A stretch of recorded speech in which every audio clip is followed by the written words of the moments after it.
Seven, 6, 5, 4, 3, 2, 1.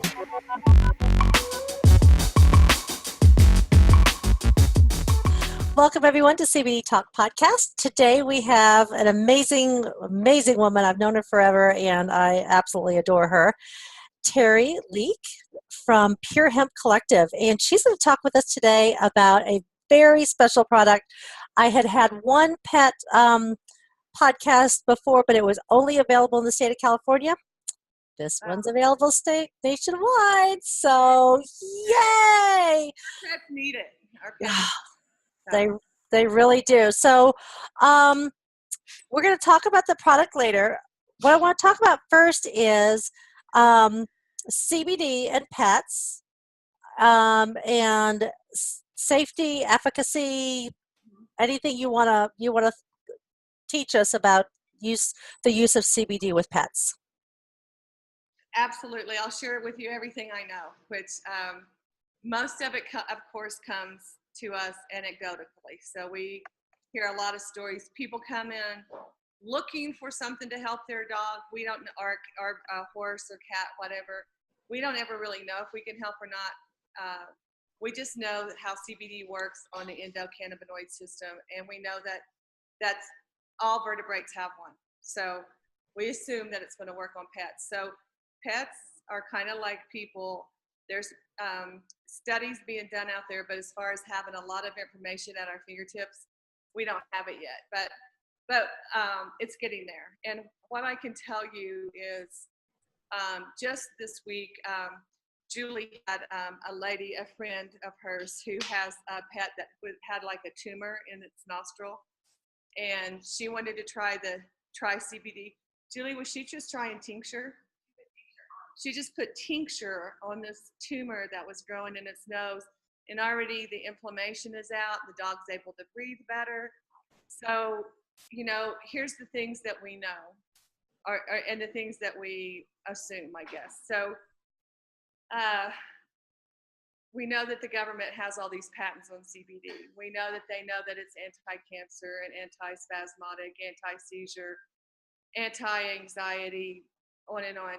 So where we can't say that if this was cancer, we don't even know what it was. All we know is it's shrinking it. We have had people who brought their pets in and they were covered with tumors. Older pets a lot of times develop these tumors. The tumors go away. We've had people who, my neighbor's dog was, she was afraid she was going to have to put it down. So, and it was an amazing dog.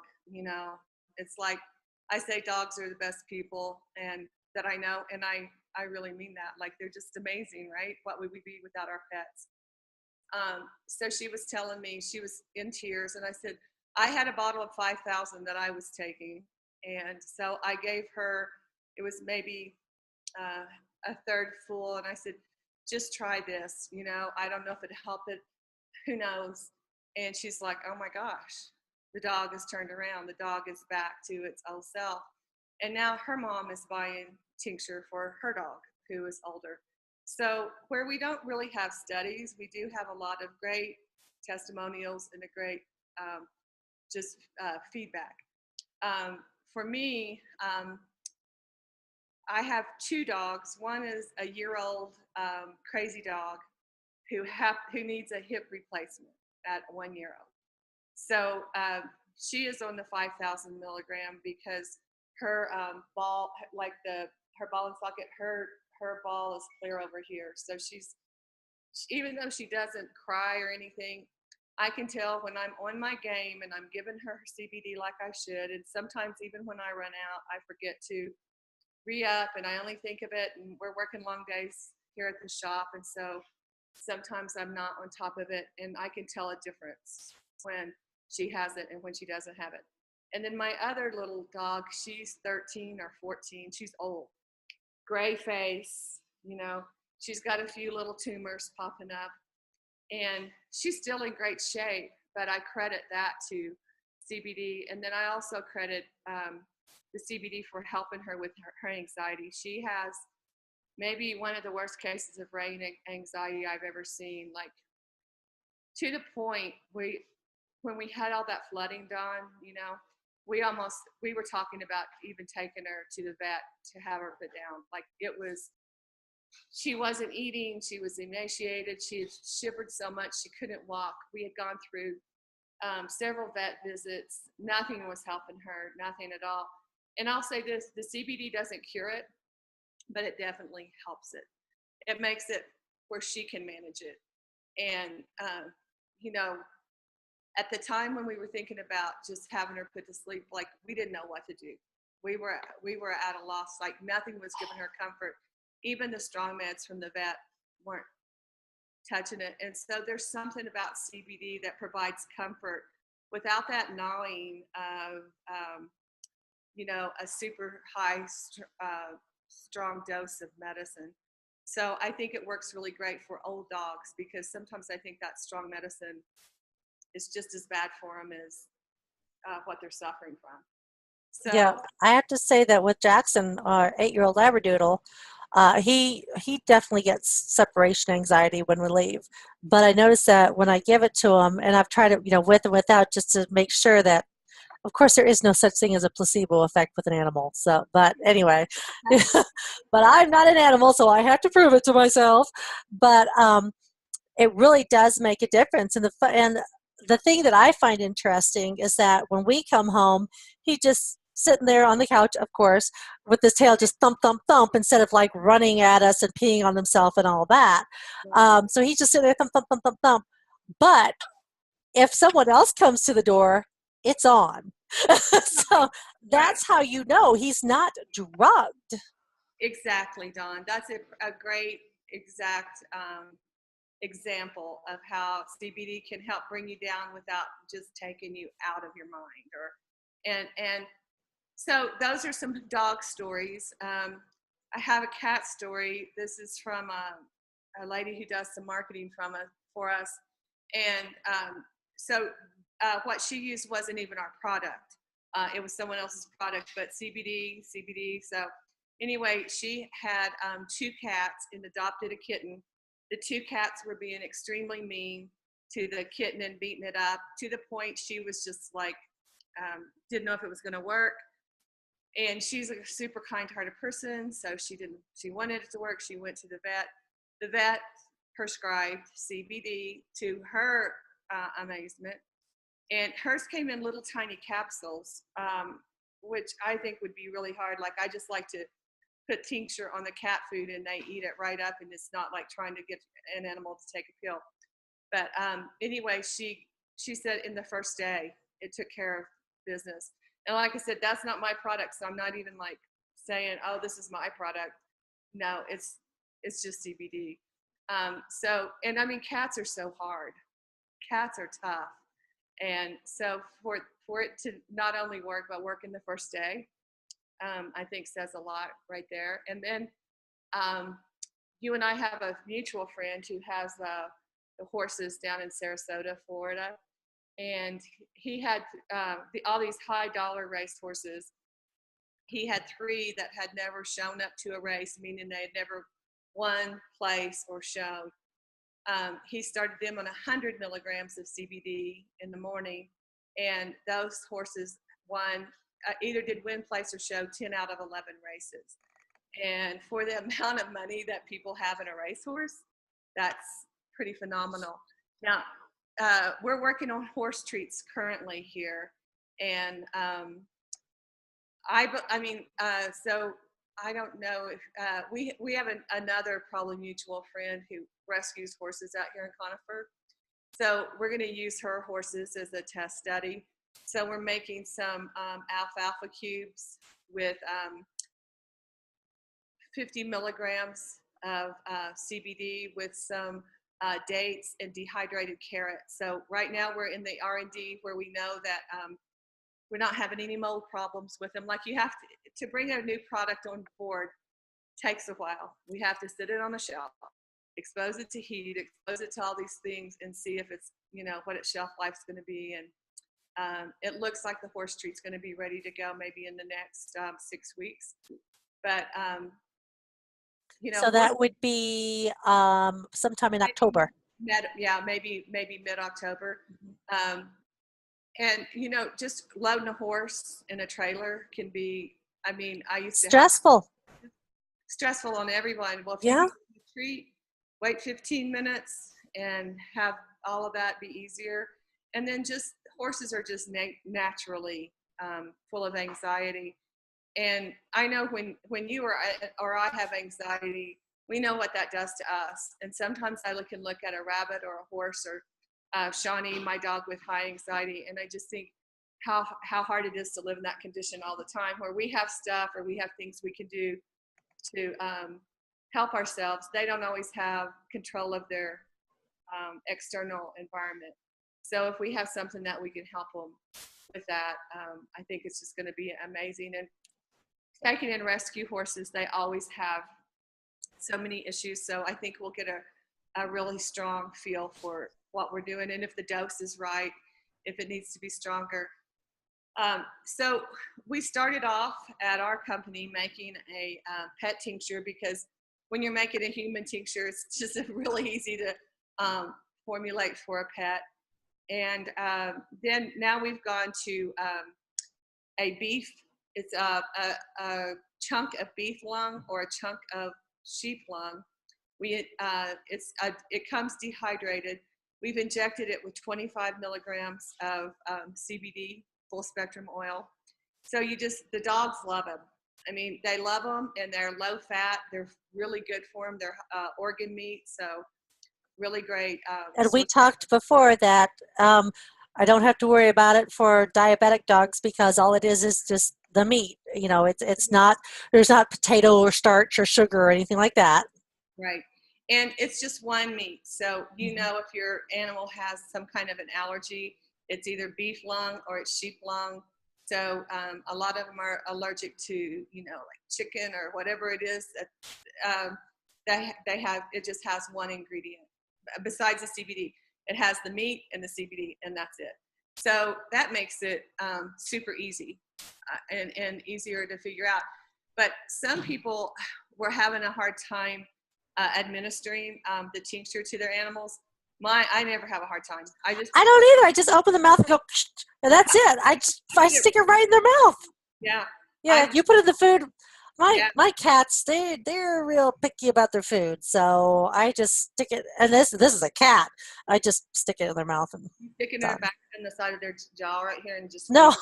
I just open their mouth and I just down the back of their throat. Yeah. Yeah, well, you know, it's what we have to do to help them. Yeah, They don't understand they're being helped. So, but with these chunks, you just have to get one out of the bag and hand it to them, and the animal's good to go. And hey, Julie, do you mind grabbing me one of our bags, and I can show you? Yeah, that'd be great. That'd be great. But I would like to. It'd be nice to have little cat treats too. Yeah. And you know, it's what you said. The cats are harder. So we're trying to brainstorm and come up with something. Yeah, I gotta tell you, my cat loves the honey smoked salmon. Oh yeah. Well, and maybe we can dehydrate that, and because dehydrating makes it just the shelf life so much better. Mm-hmm. Our packaging, it has a window here where you can see the treat. If I pull one of these out. And about how many treats are in the bag? There's 15 treats, so it's a 2-week supply, and it sells for $30. It's 375 milligrams per bag. So if you look at a tincture that usually sells at right around 72 packs, this is going to be in that same. Yeah. Julie's reading my mind. These are the size of the treats. Nice. So it's a nice little chunk, and then you know, hold it out, and the animals just absolutely love them. Yeah. And we've had some really picky ones. We have had a few people who said, "And my dog won't eat it," and they've had their dogs here, and their dogs devour it, and they're like, "Oh, well, then I'm going to take a bag." Or two. It's hard when you find, if you have a picky pet and you can find some delivery system that works for them, it's great. This one, my animals love all the dehydrated stuff that's out on the market right now. And when I saw this, I just thought, oh wow, that's because I kept thinking about basting it on something. whatever. But then that requires heat.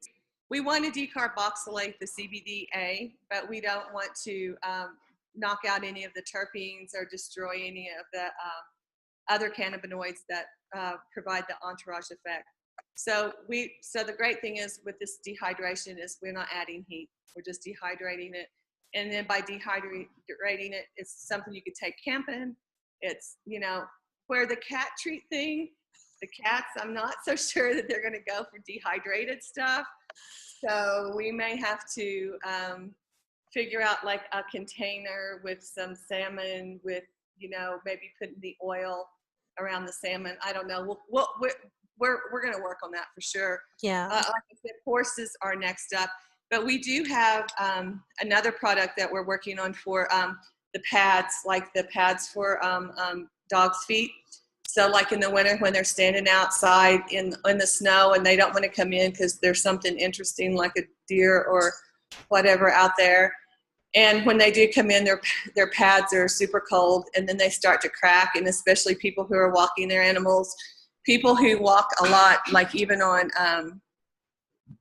like taking their dog up on a 14er, and I've seen them on TV talking about how bad it is for their paws. So we're making a conditioning balm for the bottoms of their pads. Oh, good. So that we keep them in really good shape. And the thing is it's something that's going to be easy for you to just put in your pocket, take with you. You can keep it in your house, in your car. It's a little bit waxier, so we put some beeswax in it. So it's going to also provide a coating.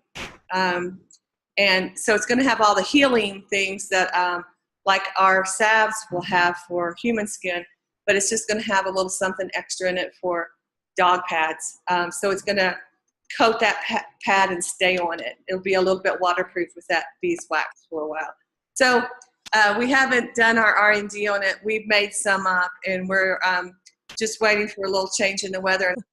Okay, so all right, so we talked a little bit about how CBD is CBD and it's good for all invertebrates. Uh-huh. And so like with people, we have a place where we kind of start them dose wise, and then they can they as they experience it, they can move up or down as they need. What do you tell people with animals about dosing? Well, I mean, unfortunately, we have to tell them some of the same things we can say about humans, which is we don't really know specifically for your pet what you're going to need. But there's just always good places to start off. And so I think like a 10 milligram dose for a dog is a good place to start and see if that's enough. Okay, so does that 10 milligram for a Chihuahua or a Great Dane, or? I mean, it's just a good place to start, and then you can go from there. Some really small dogs, you might even do a 5 milligram dose. Mm-hmm. I've heard some people talking about microdosing for the small dogs.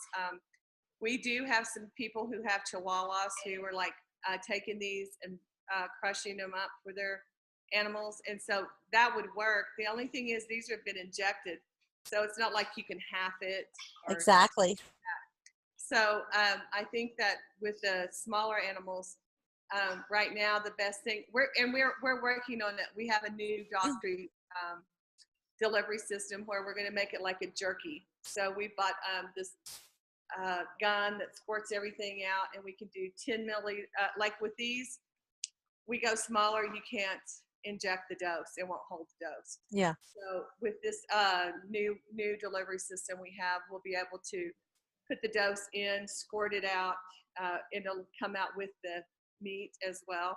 Oh, good. We'll even do some vegan ones. We'll probably do something with some sweet potatoes and some peas just for dogs who have meat allergies. And then so we have, I think it's probably going to be, I would say 6 weeks, maybe sooner for that dog treat. Because we really want to get something in for the smaller dogs. We have a lot of people really. Well, yeah. I mean, and for now, they can use a tincture. For now, they can crush this up if they want to give them the 20. So back to dosing. So I would say for a small dog, you might be looking at 5 to 10 milligrams. For my dog, Boo, if I'm just keeping her on a general dose. In the morning, it might be like 25 Mm-hmm. milligrams.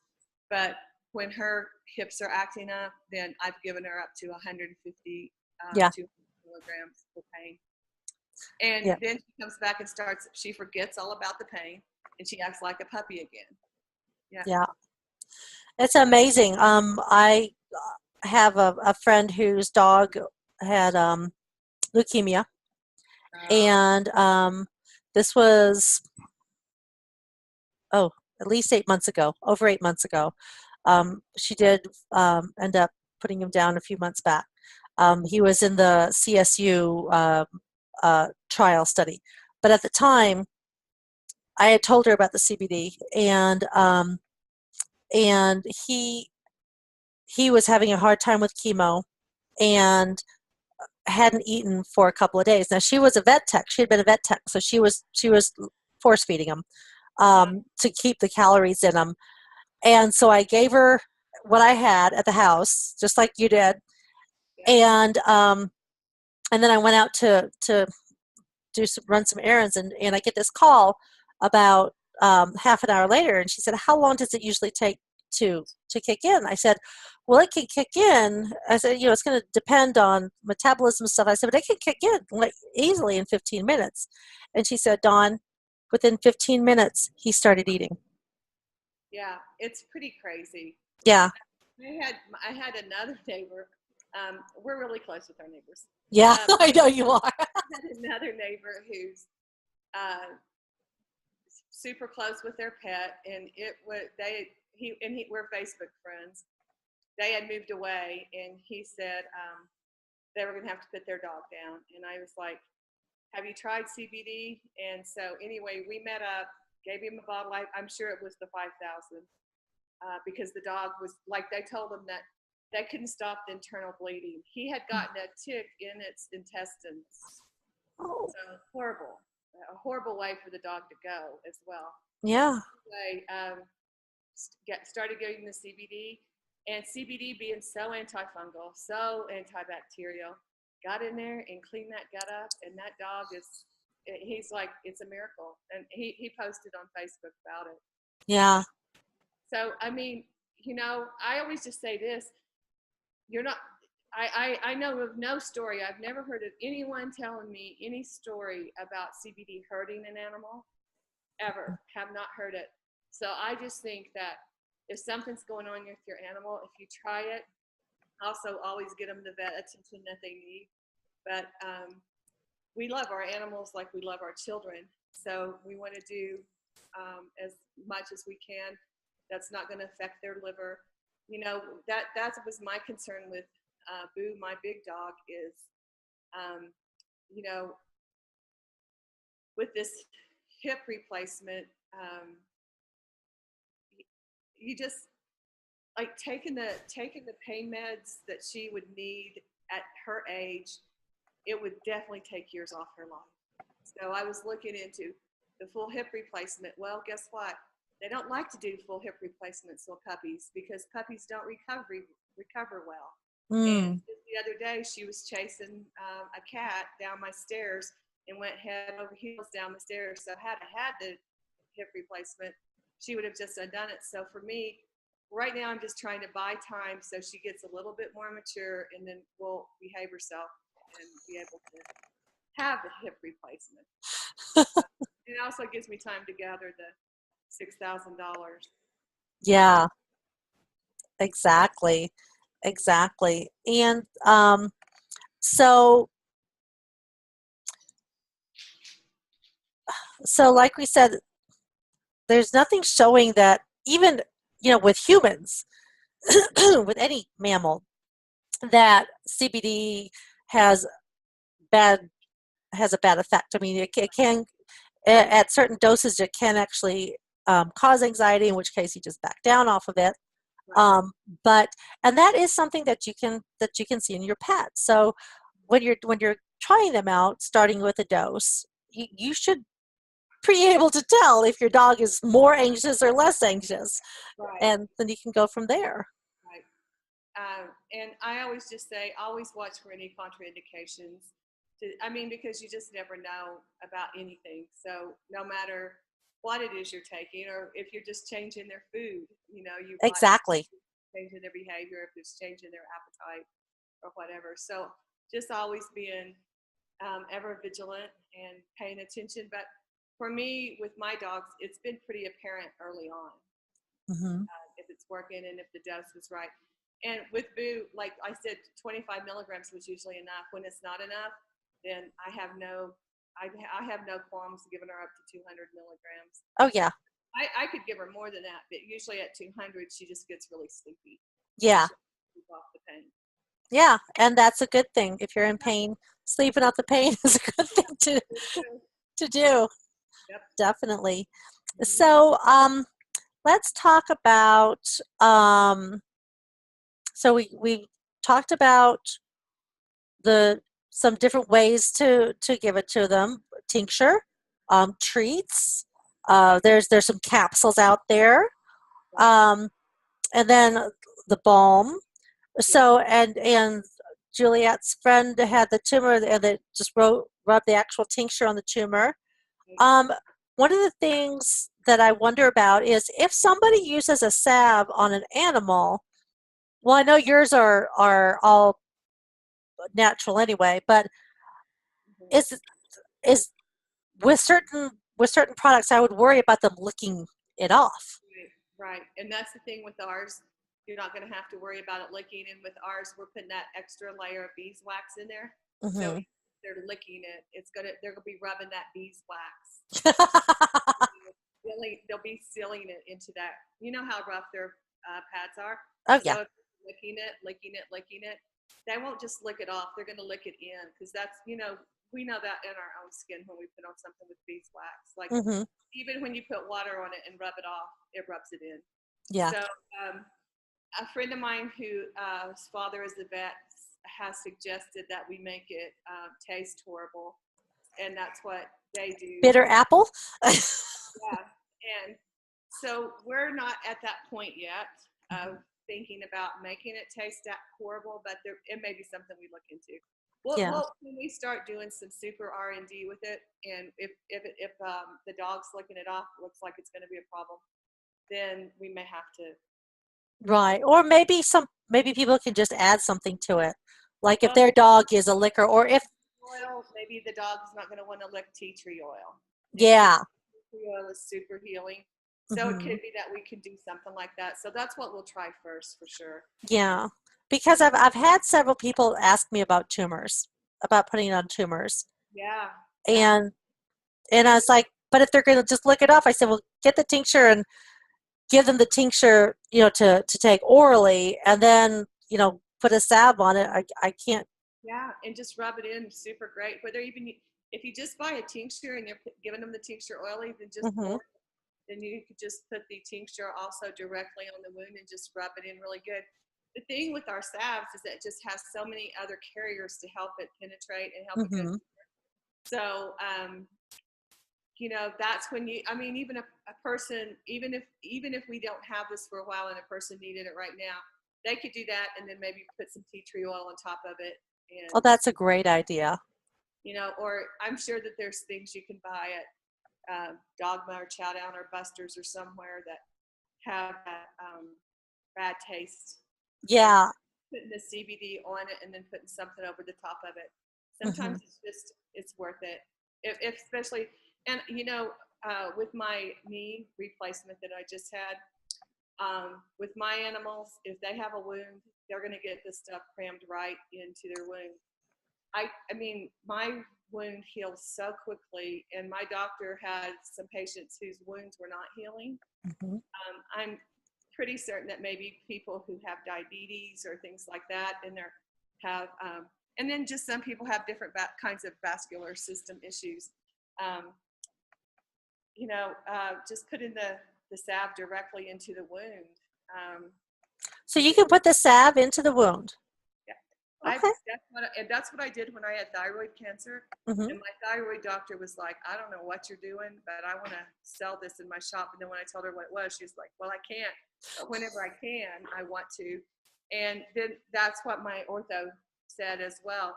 But So really bad burn patients who are covered with horrible burns, they scrub them with pure lavender oil. That's how they clean them. So our salve, not only is it full of CBD that's antifungal, antibacterial, but you've got all these other great terpenes that help either carry it into your body or will also provide antifungal, antibacterial, and just things.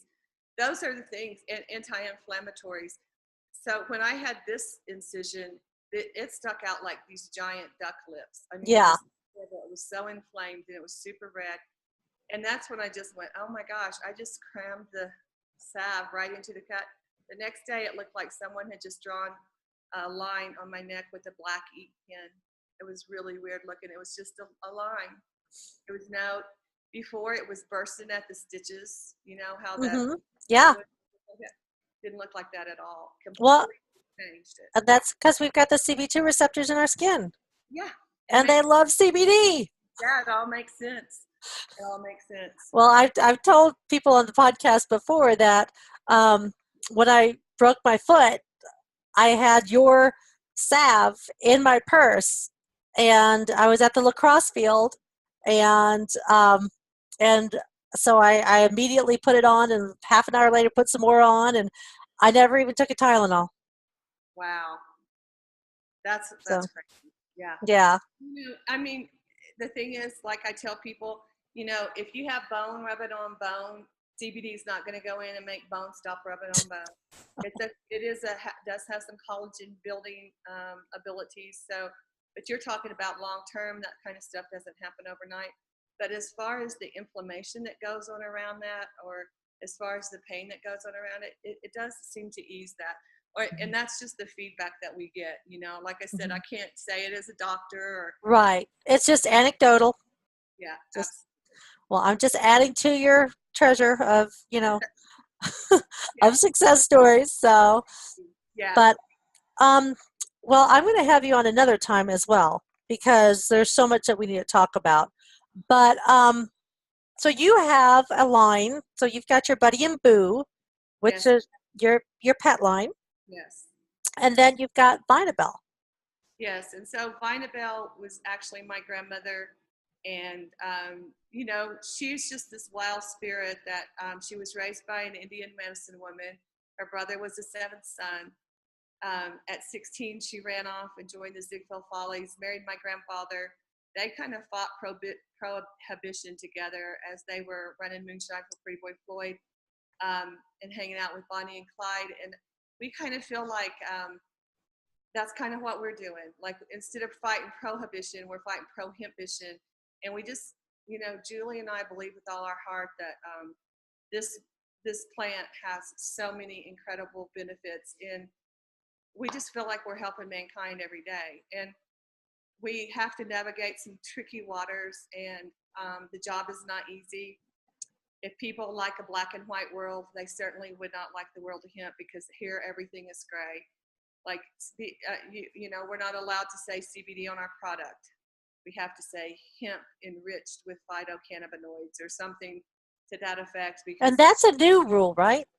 That's fairly new. Actually, GW Pharmaceuticals launched that lawsuit, and then they thought no one was going to enforce it, and then some people are being shut down over it and their products taken off the shelves.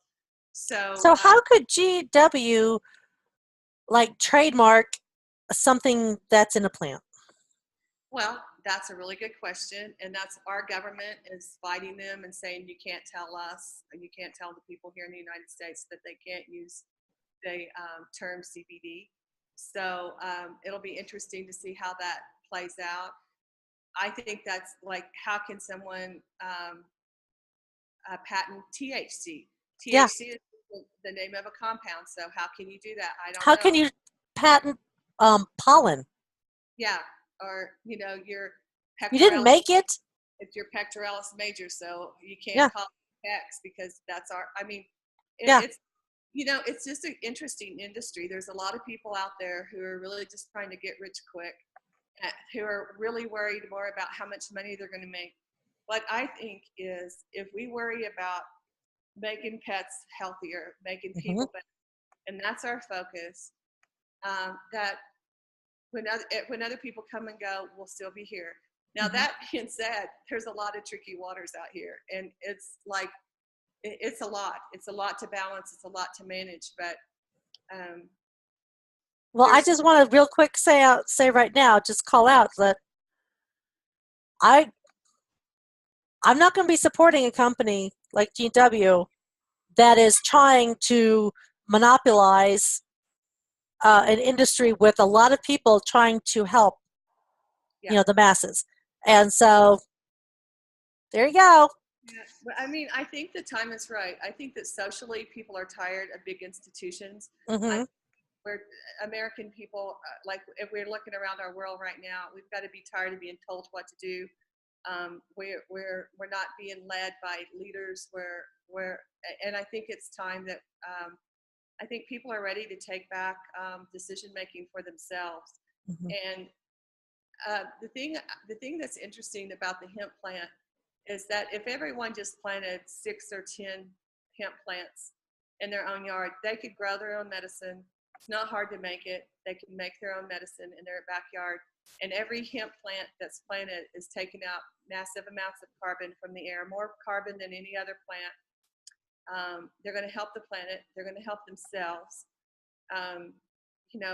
If in hemp fields that we see here in Colorado, animals prefer hemp over anything else. They want to go eat the hemp seed. Hemp has more omega-3s and omega-6. And I think Evan said 9. Do you remember, Julie? Is that, well, I think that Omegas. has a lot more omegas than any other plant. And so when you're just looking at it, it's almost a no-brainer. Yeah. It's a no-brainer. And they're fighting it hard because really they haven't seen a plant like this before either. I know that in big pharma, they have this value that they could, like say ibuprofen has a value of 9. And 9 is, talks about how many different ways it can work in your body, how many different diseases it's effective against. That's the highest one that they know right now. CBD in the studies that they're doing, and this comes from a friend of mine who's in the big pharma business, they think it has 87. So they're going like, well, look, even if we're half wrong, that's still 40 something. That's why big pharma is going after this. Then big pharma needs to come in and join us. They need to, instead of trying to monopolize this, I mean, there's always going to be room for Budweiser, and then there's going to be room for Fat Tire, and then there's going to be room for homebrew. Right. It's not an all or nothing. Right. And I think that people live in fear. I mean, that's how your people are able to control people is through fear. Yes. Mm-hmm. And we see a lot of that going on today, right? So I think that, when people can plant their own plant, take care of, like, even for me in my business, you could say, well, that's going to hurt your business if everyone's growing. Mm-mm. No, it's going to help the planet. There's always going to be people who don't have time to make their salad. Exactly. I don't grow my own tomatoes. I go to the grocery store and get them. Right. So there's always going to be room and space for that. And I look at it like this, having been a school teacher for so many years, I didn't have, sometimes I'd pay my electric bill, and the next month I alternated the bills I paid so I could keep everything turned on because I was spending all my money in the classroom. Well, I mean, I think we all have to make decisions like that all the time. And mm-hmm. I think that when people are, and I don't want to say poor, but when they're scraping to get by, yeah. If you can grow some plants and Google something and figure out some medicine for yourself, then do that. Mm-hmm. Then do that. It may be better medicine than you would be getting from somebody else. So the thing I think about this plant is it's going to bring a level of medicine to those people. Yes. There's other levels that can be worked out for like we add in lots of other terpenes like mm-hmm. linalool and myrcene and all these different things. So we're going to bump that up to a different level. That doesn't mean that other level's not great. And it doesn't mean that other level doesn't mean that the people who can't afford to go pay $65 for a bottle of lotion can't have a bottle of lotion. Exactly. And so that's the beauty, I think, of this plant, is that it's something for the whole planet. It's something for people who just want to grow and eat out of their garden and take their medicine out of their garden. It's something that can help a baby who's having seizures, can help a pet who's got anxiety or hip dysplasia, or the dog who's having seizures. We've had that too. Yes, we have had that. Yeah. Yeah. So, well, I love it. I wish there was a method, and there's not. So don't even try it, people. Uh, for inhalation, I don't want people going out there smoking and blowing, because THC and dogs do not mix. Don't go there. Unless you're under the care of a physician that's saying that it's okay. We're talking CBD here, because we know in people that inhaling it, like vaping it, is a very quick way to get CBD into your body. And so for seizures and like for me, for my asthma, my mother is using the vape pens, and also the pills, and she was on 3 seizure medicines. She's about to come off her second one and will only be on 1. Yeah, it's just amazing. And so it'd be great at some point, if there was like something, a quick acting thing that you could roll on their pads or something like that down the road. But Well, until then, we've got the drops, the tincture. one of the things I forgot to mention, I guess because we weren't talking about humans, but my oldest sister is an ER doctor, and she has picked up some kind of a respiratory bug that they can't get rid of. Mm-hmm. And I mean, it's really affecting her. And so when she was here, maybe a month ago, we're working on some adding CBD to some albuterol to use as an inhaler. Mm-hmm. And obviously, that's nothing that we can roll out quickly. That's going to take a lot of R&D. But my youngest, Parker, has bad asthma. Mm-hmm. He still goes to the doctor with bad asthma. And they said they don't know how he's playing a sport, but the fact that he does play sports is probably what keeps his asthma as good as it is. Uh-huh. So with my sister, she's going to try this, and I'll probably try it with Parker because football season's kicking off, and I know he'll be having some attacks. So I was on the 500 Advair, and now all I'm on is the CBD vapes. yeah, he's on Advair. Parker's Yeah. still 250s. Yeah. So, but 250s are still strong. Yeah, and 250 still, and here's the thing, is that any of these medications, any of these inhalers, any of these pills, whatever you're taking for whatever, there's side effects to those. There's and that's a steroid. It's a steroid, so yeah. There's some effects from that. And then another thing is, as soon as our chemist gets back, he's at Burning Man. But when he gets back, I saw that. we have vape pens, but he's making our own juices, and Mm-hmm. so we're going to have a lot of different kinds of medicinal ones, Great. hand built here in our office, and we're going to have the cartridges as well as the refillable things, Mm-hmm. and then of course still have disposables. So Yeah. we've already got some of those formulated. We just don't have. We got a new vape filling machine, and right now he's the person who knows how to program it. And so as soon as he gets back, we are ready to get those pins online. Rock and roll. So, well, thank you so much about talking to us about CBD and pets. Tips on dosing, methods of using it, what it can be used for, which is basically, if there's something wrong, try it. Try it. It's not going to hurt. You might as well try it. Exactly. Yep. It's not going to interfere with anything else you're doing. Yeah, for sure. So, well, I appreciate your time. Thanks for having us, and thanks for being such an educator. Thanks. All right, guys, we'll see you next time on the next episode of CBD Talk Podcast. Until then, stay happy and stay healthy. Thank you. 7, Thanks, 6, Dawn. 5, 4, 3, 2, 1.